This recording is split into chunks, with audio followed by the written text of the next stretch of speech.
In this video, I'm gonna show you how this can make you a better photographer with this. Along the way, I'm gonna give you some basic compositional techniques and we're gonna create these images. My name is Pi, and I'm one of the founders of Lynn and Jersa Photography and SLRLounge.com. We're teaming up with Adorama to bring you a new series of photography tutorials called Master Your Craft right here on Adorama TV. So let's dive in. What's up, friends? My name is Pi. Welcome to Adorama TV.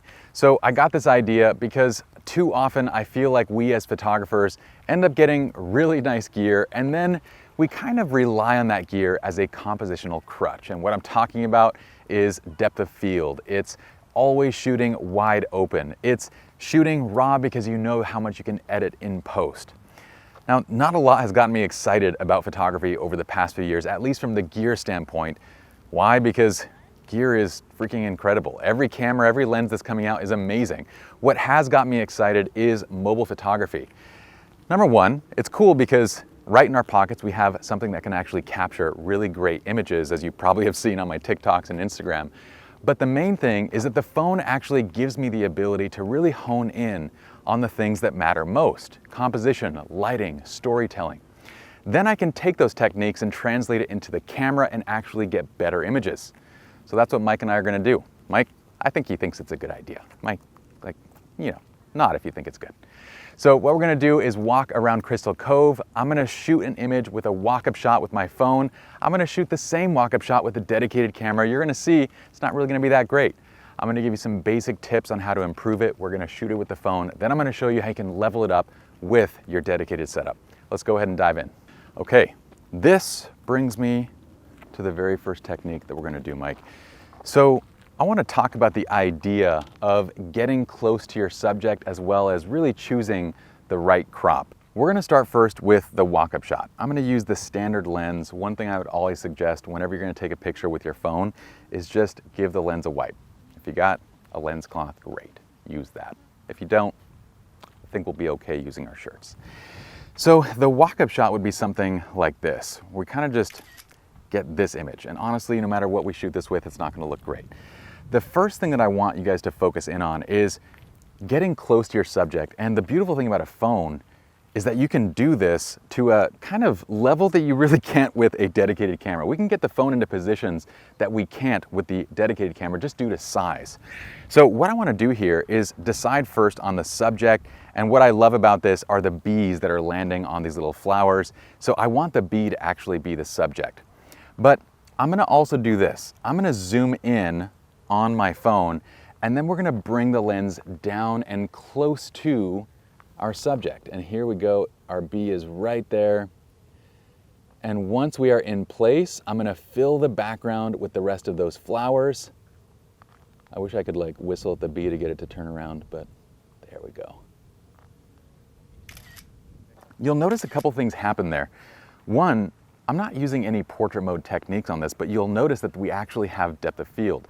This is because we're getting the lens so close to the subject that we're shooting and because we're also using the telephoto lens.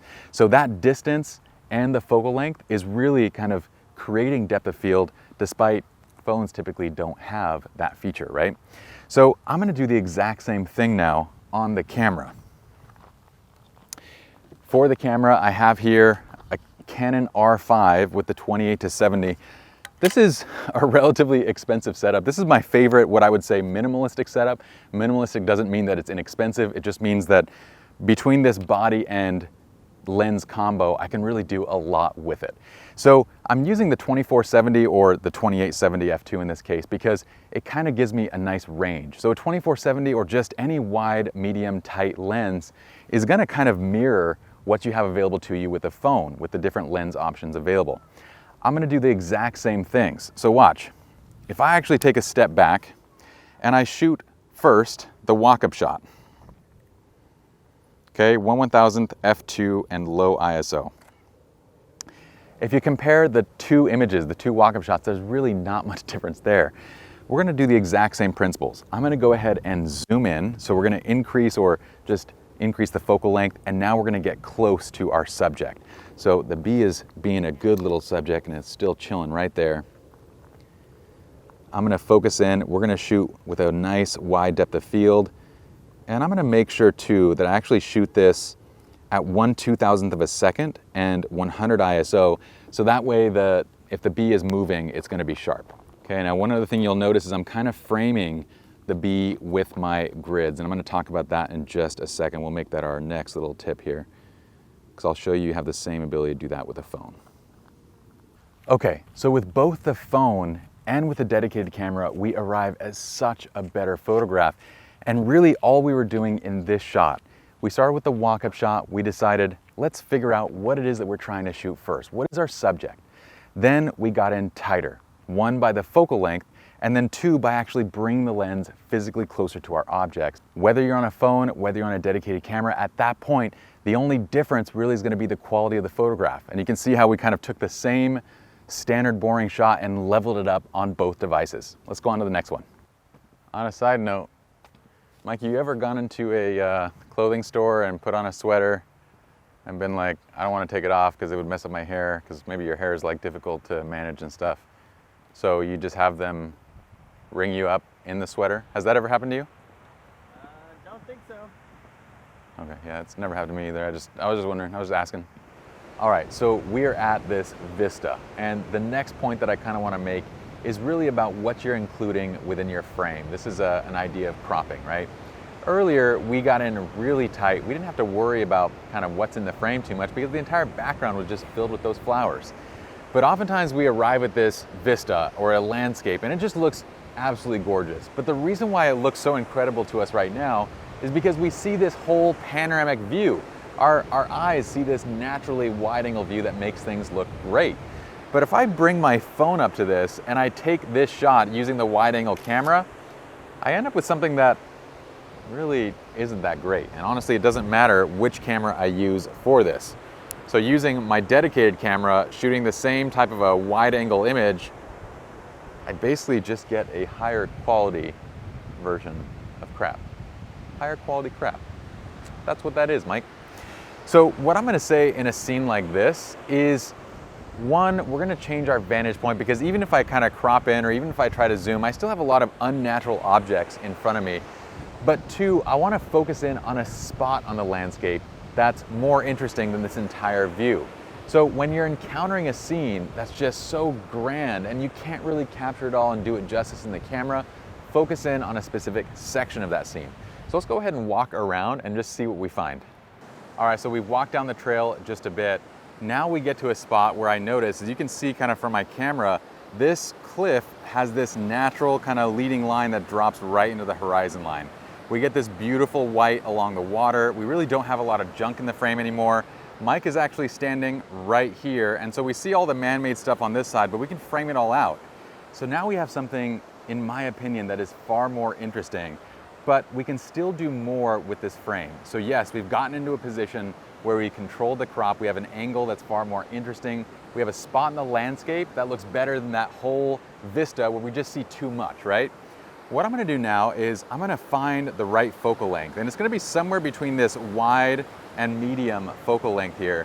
But I wanna do this. I'm gonna bring my phone down and kind of into this little grass or these little shrubs just to create a bit of a foreground, and I'll show you the difference. So this is the shot from up here, which looks cool.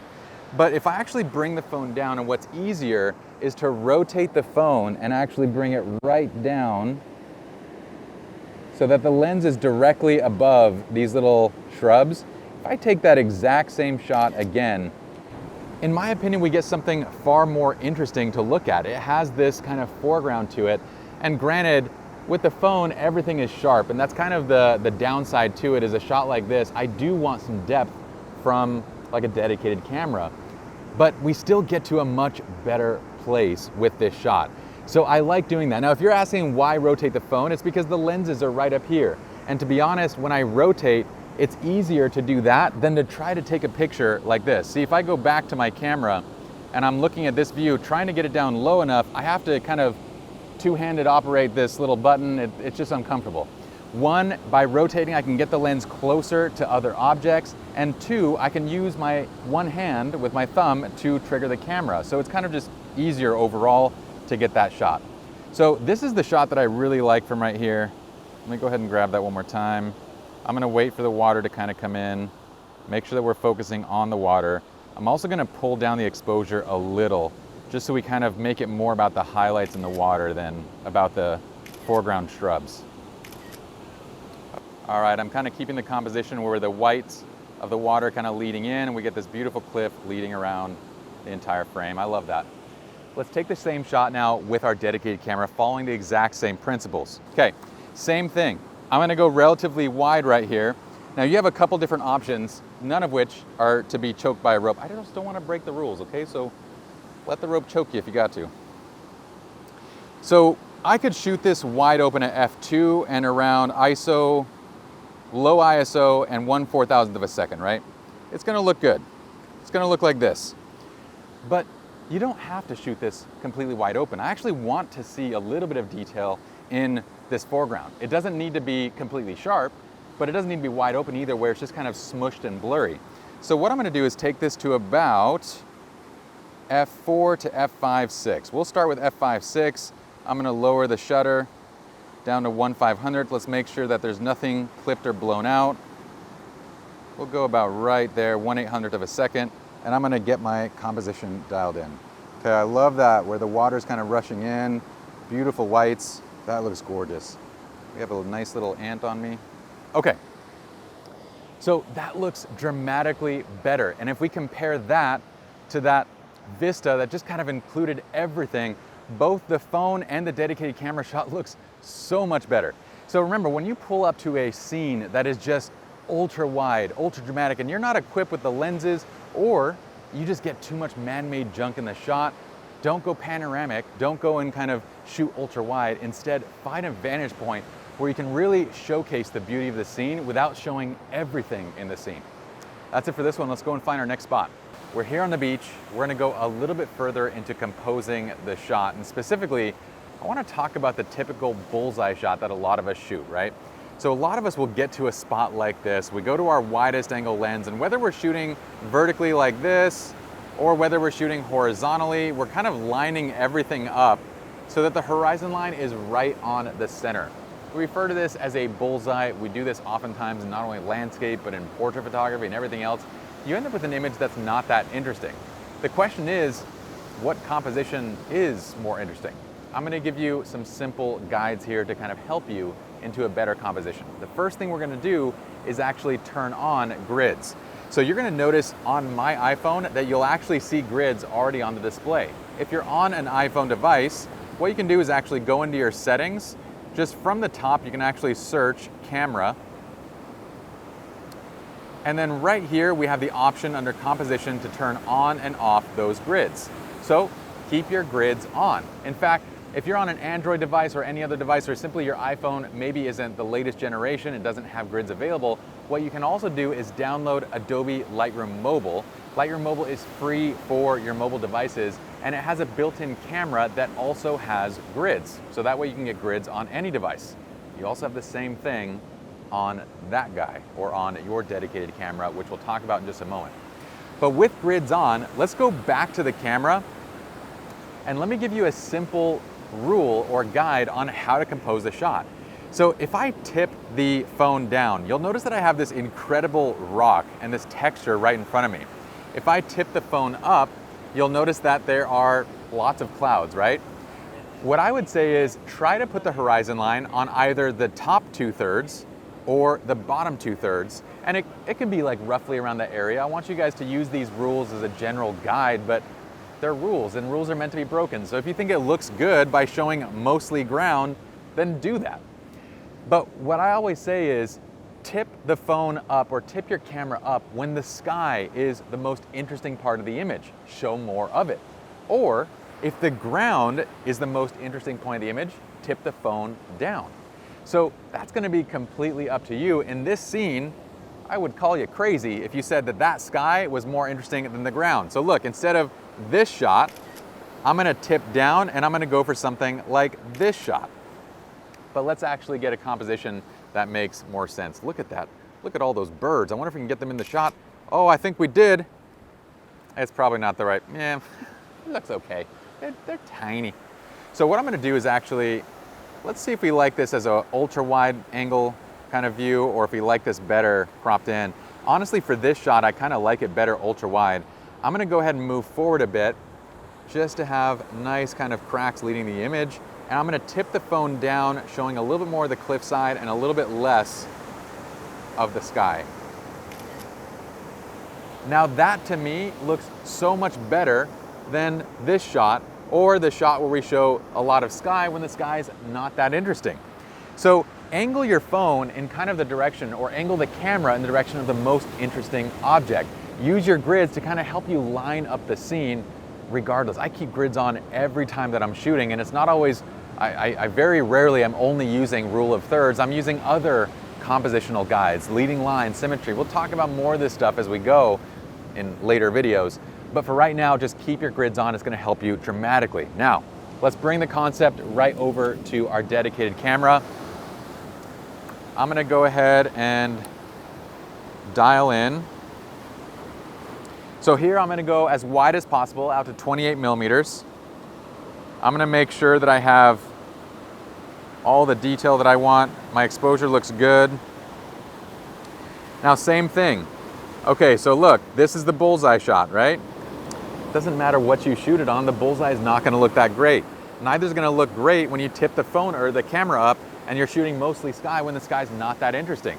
So instead, I'm gonna leave this tip down. And what I'm gonna do is actually adjust my angle a little bit so I get more of these rocks right here, okay? Now, I'm at f5.6, ISO 100. I want to have a little bit of foreground depth to it, so I'm going to leave the aperture closed down a bit. And I'm going to show a little more of that water, and now wait for the perfect kind of wave to come through and just give me a nice little accent piece to the image. That wave detail I feel like adds a lot. Okay, now that to me looks so much more interesting. And here's what those images look like side by side versus the standard kind of walk-up bullseye shot. So the last thing that I want you guys to remember is turn on grids always on any device. If you're on a phone, remember if your phone doesn't support grids in the native camera app, you can always download Adobe Lightroom Mobile. The camera on there has grids.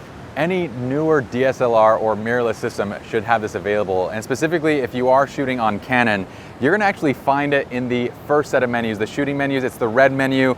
Mine is on page 7, and under Shooting Info Display, if you jump into that menu and go down to the kind of middle area, you'll see grid display, where you can change the grid to a 3x3, 6x4, etc. I prefer the 3x3, but again, this is completely up to you. I hope you all enjoyed this video. I hope you guys use your phone as this learning tool, not only to take great images, because yes, you can do that with just your phone, but to really level up your photography game as it lets you focus in on what's most important when it comes to capturing good images. And if you like the tutorial, let me know. Maybe we'll do a part 2 in this series. I'd love to hear what you think below. As always, we would love if you guys would subscribe to the channel. We have so many incredible creators here teaching awesome education. So subscribe, turn on notifications if you like, and I'll see you all back here next week. Peace.